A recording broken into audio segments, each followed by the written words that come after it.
नमस्कार दोस्तों, स्वागत है आपका शैली एमपीजी के चैनल में। मेरा नाम शैली पंथी है और आज मैं बात कर रही हूँ उपमहाद्वीप पर सबसे रहस्यमय टॉपिक नर्मदा मैन के बारे में। दोस्तों, आज से 60 से 70 साल पूर्व की बात है, जब अफ्रीका से मानवों का एक प्रवास भारत में आया था और इससे पहले भी भारतीय रहते थे। ऐसा माना जाता है कि जितने भी भारतीय जनसंख्या है, ये सभी अफ्रीका के पूर्वज हैं। तो ऐसा क्यों?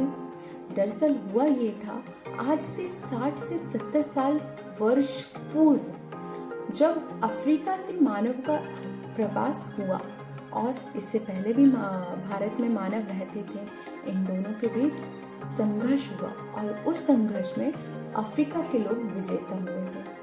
तो ऐसा माना जाता है कि हम जितने भी भारतीय जनसंख्या जो भी पृथ्वी पर है, वो सभी अफ्रीका के पूर्वज हैं। और इसी टिप्पणी में मैं आपको एक बहुत इम्पॉर्टेंट चौंकाने वाली बात बताना चाहती हूँ कि नर्मदा नदी के किनारे हथनौरा गांव में स्थित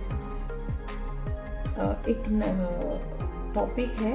नर्मदा नदी के किनारे हथनौरा गांव में स्थित जो डॉक्टर अरुण सोनाकिया थे, उन्होंने कुछ खोज की थी यहाँ पर। और वो खोज क्या थी जिससे कि वैज्ञानिकों ने नाम दिया नर्मदा मैन।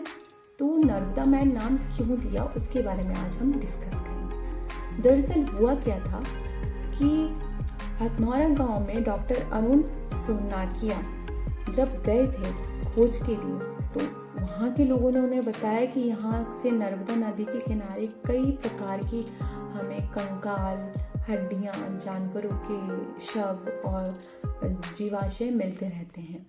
तो उन्होंने एक खोज को आरंभ रखा और 5 दिसंबर 1982 में उनको एक छोटी सी खोपड़ी मिली।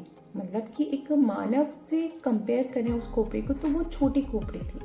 और वो खोपड़ी को जब रिसर्च किया तो देखा तो वो तो एक गोल खोपड़ी थी, बट वो खोपड़ी ऊपर से हाफ थी और आंखें थी बस, उसकी जबड़ा नहीं था। और ऐसा माना जाता है कि वो मानव के जो खोपड़ी से कंपेयर करें तो वो सबसे मोटी खोपड़ी थी और गोल थी। फ्यूनरल और के ज़रिए हमने देखा कि उसकी एज कितनी है, तो वैज्ञानिकों ने उसकी एज का पता लगाया तो वो कम से कम 30 वर्ष की एक महिला की खोपड़ी थी, जिसको उन्होंने खोजा। और कार्बन रेटिंग इसकी खोज नहीं कर सकता, इसके उम्र का पता नहीं लगा सकता, क्योंकि कार्बन रेटिंग का काम होता है सिर्फ 40 वर्ष पूर्व तक ही वो एक चीज़ों का पता कर सकता है, या हड्डियों का पता कर सकता है, जीवाशय का पता कर सकता है, लेकिन उससे ज़्यादा नहीं। लेकिन ये तो 40 वर्ष पूर्व पुरानी एक खोपड़ी थी। ऐसा अगर हम बात करते हैं तो हाँ, हम जो मनुष्य हैं, हम बंदरों की प्रजाति से हैं। पहले हमने देखा था कि जो बंदर थे वो 4 पैरों पर चलते थे, धीरे धीरे वो बढ़ते गए तो सीधे होते गए, तो उन्हीं को हम होमो इक्टोरस कहते हैं। अगर नर्मदा मैन की हम बात करते हैं तो इसका नाम ऐसा क्यों पड़ा?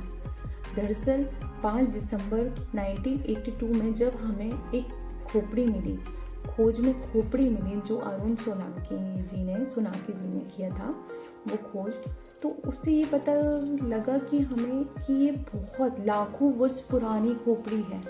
और ये पहला हमारा एक रिसर्च था जो कामयाब रहा और इसी के ज़रिए हमने बहुत कुछ खोजा। उसके बाद हमें कुछ सालों तक नर्मदा नदी के किनारे से कुछ नहीं मिला, परंतु उसके कुछ सालों बाद हमें वहाँ से बोलें तो जो स्तनधारी पशु हैं उनके जीवाशय मिले और हाथियों के मिले और भी कई जानवरों के, मनुष्यों के जीवाशय हमको मिलते रहे। ऐसे ही अगर वीडियो आपको मेरी पसंद आ रही है तो आप मेरी वीडियो को लाइक कर सकते हैं, सब्सक्राइब कर सकते हैं, click the bell icon. I hope ये हथनौरा का जो डिटेल है वो आपको बहुत अच्छा लगे और आप ये MPPSC प्री एग्ज़ाम में बहुत इम्पॉर्टेंट क्वेश्चन है, तो आप इस चीज़ को बहुत ध्यान से पढ़िएगा।